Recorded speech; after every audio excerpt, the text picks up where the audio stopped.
আমি সবাই রোজা রাখতে পারছি আলহামদুলিল্লাহ। আমরা কয়জন জানি যে আমাদের প্রেশার আছে? জানি কেউ প্রেশার আছে?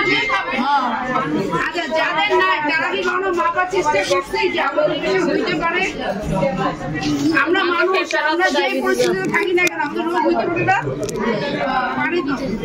আল্লাহ তো সবাইকে রোগ দিচ্ছে, গরিব বড়লোক গরিব সবাইকে, তাই না?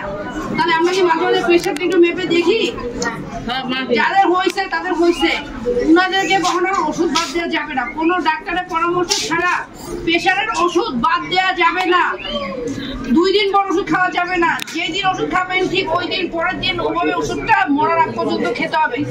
যদি কোনোদিন মনে হয় যে প্রেশার উঠানামা করতেছে, তাহলে ডাক্তারের কাছে যে আপনার ওষুধটা কেমন হচ্ছে সেটা জেনে নিতে হবে, ঠিক আছে? প্রেশারের রুগীদের লবণ জাতীয় খাবার খাওয়া যাবে? যাবে না। পাতে লবণ খাওয়া যাবে? এই যে রোজার দিন আমরা আলাদা করে লবণ দিয়ে শরবত করে খাই, বা আমরা অনেক সময় স্যালাইন খাই না বুঝে। স্যালাইন গরম লাগছে, নেমে যাচ্ছি, আমরা স্যালাইন খাচ্ছি। তাহলে এই স্যালাইন যে খাচ্ছি, এই স্যালাইনটা নিয়ম করে কি খাওয়া উচিত? স্যালাইন একটা ওষুধ, তাই না? তাহলে ডায়রিয়া হোক বা আমাদের গরম লাগুক বা আমাদের হচ্ছে যে ঘাম বের হোক, যত কিছু হোক না কেন স্যালাইন খাওয়ার নিয়ম অবশ্যই জেনে নিতে হবে।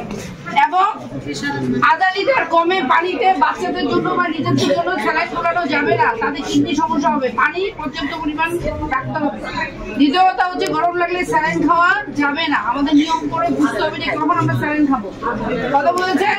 তৃতীয় কথা হচ্ছে যাদের ডায়াবেটিস আছে, সবাইকে জানি যে আমাদের যাদের ডায়াবেটিস আছে জানি। আচ্ছা, যাদের জানেন তারা ওই আপা বলে দিবে যে কোন ধরনের খাবারগুলোতে ডায়াবেটিস বাড়বে বা রোজার মধ্যে কিভাবে আপনারা খাবারগুলো খাবেন। তবে নিয়ম হচ্ছে যে সরকারি ডায়াবেটিস হাসপাতালে পরীক্ষা করা। যাদের ডায়াবেটিস আছে তারা করবেন রেগুলার, এবং ওইটা বই দেয়, বই, ওই বইটা যারা ফলো করে তারা আজীবন ডায়াবেটিস দিয়েই ভালো থাকে। আর যাদের দীর্ঘদিন ধরে ডায়াবেটিস আছে তাদের কিডনি পরীক্ষা করতে হয়, চোখ পরীক্ষা করতে হয়। কি কি পরীক্ষা করতে হয়? তাদের কিডনি পরীক্ষা করতে হয়। ডায়াবেটিস রোগীদের ঘা হইলে শুকাইতে চায় না, সেক্ষেত্রে ডায়াবেটিস কন্ট্রোলে রাখতে হয়। অনেকদিন ডায়াবেটিস রোগীদের কিডনি সমস্যা আসতে পারে, সেক্ষেত্রে কিডনি অল্প সমস্যা থাকতে চেক করতে হয়। তাহলে আমরা আশেপাশে অনেক গভর্নমেন্ট হসপিটাল আছে, শ্যামলীর এই পাশে, কল্যাণপুরের এই পাশে, তাহলে আমরা গভর্নমেন্ট হসপিটালে যেয়ে কি করবো? সবসময় আমাদের ডায়াবেটিস সমিতিগুলোতে ডায়াবেটিস চেক আপ করবো। আমরা গভর্নমেন্ট হসপিটালগুলোতে একটু কিডনিটাও চেক আপ করবো, বা নিজেরাও যদি করি খুব কম টাকার মধ্যে করতে পারবো। হ্যাঁ, দ্বিতীয় কথা হচ্ছে যে যাদের হচ্ছে যে এই যে অনেকটা দেখা যাচ্ছে যে আমরা কিছু খাই আর না খাই, ভাত তো অনেক কিছু খাওয়ার চিন্তা করি, মনে করি যে ভাতে বোধহয় সব। আসলে ভাত অল্প খেলেই হয়, ঠিক আছে? তো ভাতের জায়গায় ভাত বলতে চালের খাবার, যে কোনো চালের খাবার, মুড়ি, জিরা, খই, আলু, এগুলা ভাত। তাহলে আমরা চেষ্টা করবো যে ডায়াবেটিস রোগীদের চিনি জাতীয় খাবারটা একটু না খাওয়া বা কমিয়ে খাওয়া। যখন আপনি খাচ্ছেন ওই সময় আপনাকে হাঁটতে যেতে হবে। যেই ডায়াবেটিস রোগীরা কখনো মিষ্টি জাতীয় খাবার খেয়ে ফেলে, তাহলে হাঁটতে যেতে হবে, হাঁটতে হবে যায়। হ্যাঁ, প্রতিদিন হাঁটার অভ্যাস হতে হবে। এই যে আপনাদের কাজের মধ্যে যে হাঁটি, এই হাঁটাটা হাঁটা না। যাদের রোগ আছে তাদেরকে 30 মিনিট খোলা জায়গায় হাঁটতে হবে, জোরে জোরে। যাদের হাতে পায়ে হাঁটুতে ব্যথা আছে, ব্যথার ওষুধ না খেয়ে একজন অর্থোপেডিক বা হাড়ের ডাক্তারকে দেখাবেন। আমাদের অনেক রকম বাদ হয়, তো অনেক সময় দেখা যাচ্ছে যে ক্যালসিয়ামের ঘাটতি জনিত কারণে ক্ষয় হচ্ছে।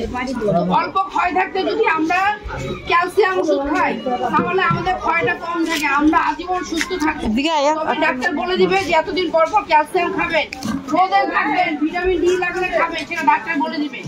কিন্তু যদি অন্য বাদ হয়, ধরেন গিরাগুলা ব্যথা, হাত উঠাইতে পারতেছেন না, হাঁটু ভাঙলে বসতে পারতেছেন না, তাহলে আপনাকে অবশ্যই একজন বাতের ডাক্তারকে দেখাতে হবে, ঠিক আছে? তখন কিছু খাবারের রেস্ট্রিকশন চলে আসে, তখন সেইটা আবার আমরা বলে দিই যে কোন ধরনের খাবারগুলো খেলে বাতের সমস্যা বাড়বে।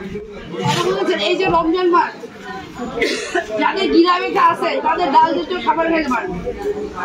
রমজান মাস মানে তো ডাল, ছোলা, বীজ বেশি খাই না, তাহলে সেগুলো একটু বুঝে শুনে খেতে হবে, তাহলে আমাদের শরীরে অ্যাসিড বাড়ে।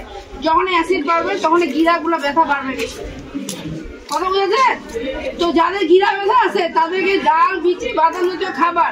তারপর আপনারা যেটা করেন অনেক সময় ওই যে আলাদা করে গিরা গলিজা কিনে খান, এই রুগীদের গিরা গলিজা খাওয়া যাবে না। গিরা গলিটা আলাদা করে কিনে রান্না করে খাওয়া যাবে না, মুরগির অন্য অংশ খাবে, কথা বুঝেছেন?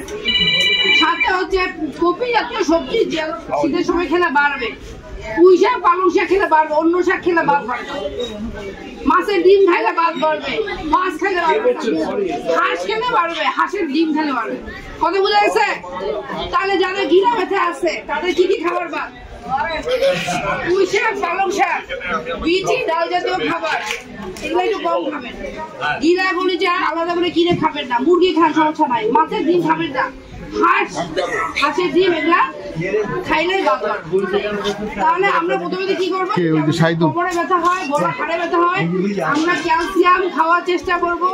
সাথে হচ্ছে এই যে অনেক সজনে পাতা, তারপরে এই ধরনের জায়গাগুলোতে আমরা যদি একটু ছোট বা চাবাই খাই, আমরা যদি একটু দেখা যাচ্ছে যে মাঝে মাঝে 2-3 মাস পর ক্যালসিয়াম জাতীয় ওষুধগুলো খাই, তাহলে আমাদের হাড়গুলো ভালো থাকে।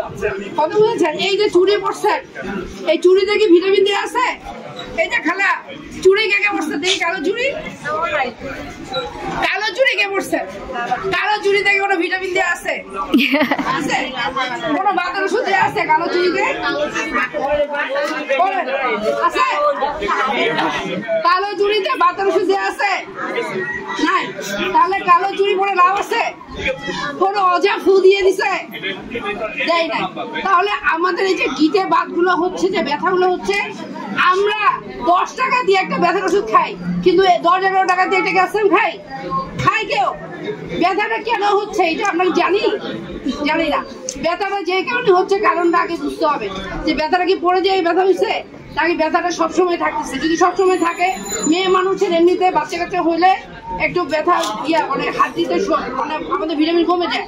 আর এটা হচ্ছে যারা কম বয়সে মা হয় তাদেরও একটু ঘাটতি থাকে, এই জন্য যাদের মানে পেটে বাচ্চা থাকে অবশ্যই তাকে ডাক্তারকে দেখায় ক্যালসিয়াম ওষুধ বা দুধ জাতীয় খাবার বেশি খাওয়াতে হবে, বুঝেছে?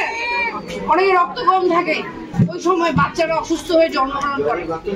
তাহলে আমরা এই চুড়ি পরে লাভ নাই। আমরা যদি লাল বড়ি খেয়ে ব্যথা কমাই, তাতে আপনাদের হাড় ক্ষয়ের সমস্যাটা বাড়বে। গ্যাসের ট্যাবলেট খাবেন বেশি, গ্যাসের ট্যাবলেট খাইলে কি হবে? হাড় ক্ষয় বাড়বে। তাহলে আমরা গ্যাসের ট্যাবলেট বেশি খাবো না। তাহলে কি করবো? ওই 2টা ট্যাবলেটের টাকা দিয়ে দরকার হলে পঙ্গু হাসপাতালে যায় ক্যালসিয়াম ওষুধ নিয়ে খাবো, কথা বলছে? আর যদি অন্য বাদ হয়, গিটাতে ব্যথা হয়, তাহলে আমরা একটু বাতের ডাক্তার পাল্লে দেখাই থাকে, বাত বিশেষজ্ঞ, তা থেকে দেখাবে, কথা বুঝে গেছেন?